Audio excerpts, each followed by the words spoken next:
Hello बच्चों, class 12 physics में आज हम लोग चैप्टर 4 का एक नया टॉपिक पढ़ेंगे।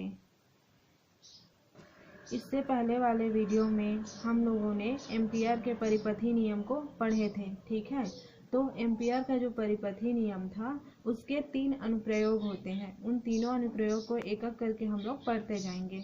तो इससे पहले वाले वीडियो में हम लोग एम्पियर का परिपथी नियम क्या है उसका डिस्क्रिप्शन और उसका क्या बोलते हैं प्रूफ, कथन और उसका प्रूफ देखे थे। तो आज हम लोग एम्पियर का परिपथी नियम का यूज करेंगे और यूज करके एम्पियर के परिपथी नियम के जो अनुप्रयोग हैं, एम्पियर के परिपथी नियम के जो अनुप्रयोग हैं उसको हम लोग देखेंगे। देखिए, पहला अनुप्रयोग क्या है। धीरे या तो ऋजु रेखीय धारावाही तार के समीप चुंबकीय क्षेत्र। धीरे या ऋजु रेखीय धारावाही तार के समीप चुंबकीय क्षेत्र, इसको हम लोग धीरे नहीं है, ये सीधे है, ठीक है। सीधे, ये सीधे लिखा है ना, सीधे या तो ऋजु रेखीय धारावाही तार के समीप चुंबकीय क्षेत्र। तो हम लोग का जो सीधे जो धारावाही तार है उसके समीप हम लोग चुंबकीय क्षेत्र ज्ञात करेंगे, ठीक है। तो उसके लिए स्ट्रक्चर इस प्रकार से बनता है हम लोगों का जो धारा माप। देखिए, इसका स्ट्रक्चर इस प्रकार से बनेगा। जो पहला एम्पियर का परिपथी नियम था उसमें जैसे स्ट्रक्चर बना था, इसमें भी एक ऐसे ही स्ट्रक्चर बनेगा। इसमें हम लोग का जो एक्स वाई है, एक्स वाई हम लोग का एक तार है जिसमें आई विद्युत धारा प्रवाहित हो रही है। इसमें एक वक्र बना हुआ है जिसका केंद्र क्या है, ओ है। आइए, डी दूरी है, ठीक है। डी दूरी में एक बिंदु P है। इस बिंदु P पर हम लोग को चुंबकीय क्षेत्र की तीव्रता B ज्ञात करनी है। इसमें dl एक अल्पांश लंबाई भी ले सकते हैं जो P के समांतर P के जैसे ही होगी, ठीक है। एक बार और देखिए, हम लोग का एक वक्र मतलब एक वृत्त बना हुआ है। इसमें एक तार हम लोगों का एक्स वाई है जिसमें I धारा प्रवाहित हो रही है। एक वक्र या एक वृत्त बना हुआ है जिसका केंद्र O है। O से D दूरी पर एक बिंदु P है। मैं दूरी को D ले रही हूँ, आप लोग के बुक में दूरी को R से लिया है, तो आप लोग R लोगे तो मैं जहाँ जहाँ D लिखी रहूँगी वहाँ वहाँ आप लोग R डाल देना। मैं दूरी को D से व्यक्त की हूँ।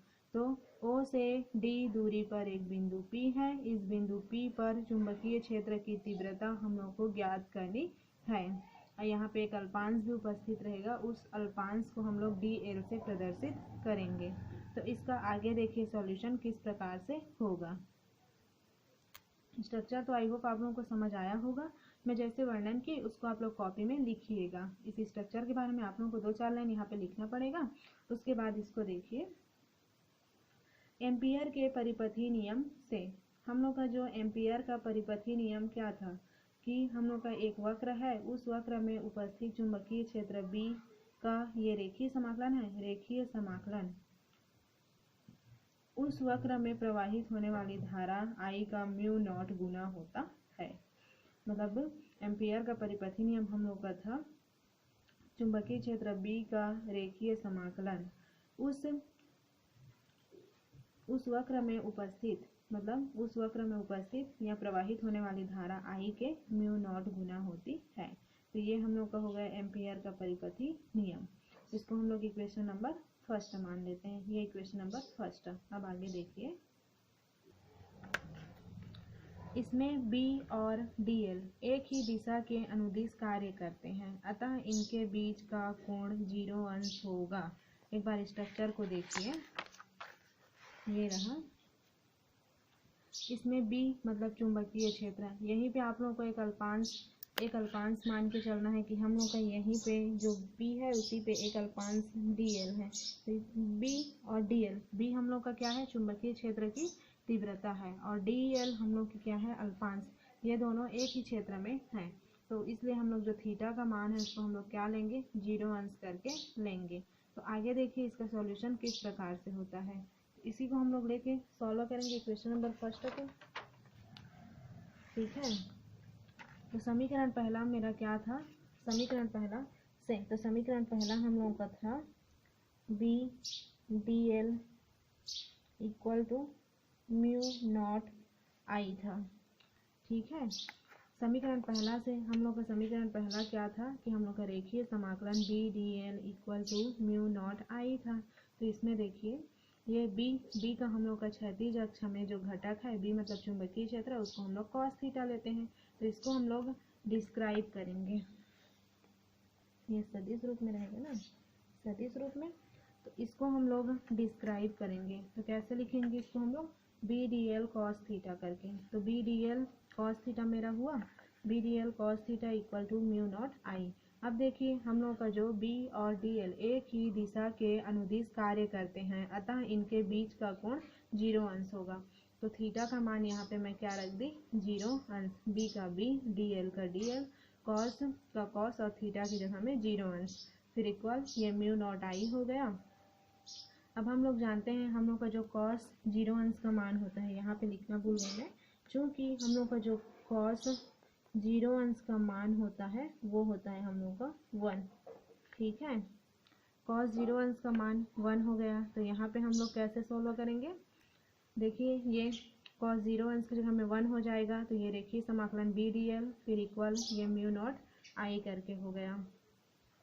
बी चुंबकीय क्षेत्र की तीव्रता को मैं रेखीय समाकलन से बाहर करती हूँ, तो ये बाहर हो गया, फिर ये डी एल का डी एल, ये म्यू नॉट आई ज्यों का त्यों है। अब ये हम लोग का जो स्ट्रक्चर इसमें बना हुआ है, एक बार देखिए स्ट्रक्चर हम लोग का क्या है। स्ट्रक्चर हम लोग का एक वृत्त के रूप में बना हुआ है, और इसमें डी एल परिधि पर उपस्थित है ना। वृत्त का इसको हम लोग तो परिधि बोलते हैं ना, जो तार मतलब जो गोल घेरा हुआ है उसको हम लोग परिधि बोलते हैं। तो वृत्त की परिधि क्या होती है, 2 पाई डी। तो डी एल का जब हम लोग रेखीय समाकलन करेंगे या सिंपल समाकलन, तो उसका वैल्यू क्या हो जाएगा हम लोगों का, वो हो जाएगा 2 पाई डी करके, ठीक है। यहाँ पे देखिए, इसलिए b का b और ये रेखीय समाकलन dl, इसका वैल्यू यहाँ पे आप लोग लिखिएगा चूंकि करके, कि हम लोग का क्या हो जाएगा, रेखीय समाकलन dl equal to 2 pi d, क्योंकि दूरी को मैं d मानी हूँ इसलिए मैं d ले रही हूँ। आप लोग r मानोगे तो 2 पाई r लिखिएगा, ठीक है। तो यहाँ पे b का b और इतना के जगह में इसको मैं रख दी 2 पाई d करके, तो ये हो गया मेरा 2 पाई d, फिर म्यू नॉट आई का म्यू नॉट आई। अब देखिए b का b रखी और इधर 2 पाई d को इधर मैं ट्रांसफर कर दी, तो 2 पाई d है जो b के साथ गुणा में है, तो उसको राइट साइड में जब मैं इक्वल के राइट साइड में जब उसको पक्षांतर करूंगी तो वो आ जाएगा भाग में। तो ये हम लोग का क्या है, जो हम लोग को ऋजुरेखीय चालक के लिए चुंबकीय क्षेत्र की तीव्रता ज्ञात करनी थी, ऋजुरेखीय या सीधे चालक के लिए, ठीक है, सीधे चालक के लिए हम लोग को चुंबकीय क्षेत्र की तीव्रता ज्ञात करनी थी, वही है। तो ये हम लोग का हो गया एम्पियर के परिपथी नियम का पहला अनुप्रयोग हो गया। क्या था, ऋजुरेखीय धारावाही तार के समीप चुंबकीय क्षेत्र की तीव्रता जो हम लोग को ज्ञात करनी थी वो यही है। तो आई होप आप लोगों को एम्पियर के परिपथी नियम के अनुप्रयोग का पहला अनुप्रयोग समझ आया होगा। इसके 2 और अनुप्रयोग हैं, तो इसके बाद की वीडियो में हम लोग इसका दूसरा और तीसरा एक एक दिन देखते जाएंगे। तो आज की वीडियो में हम लोग इतना ही रखते हैं। Thank you.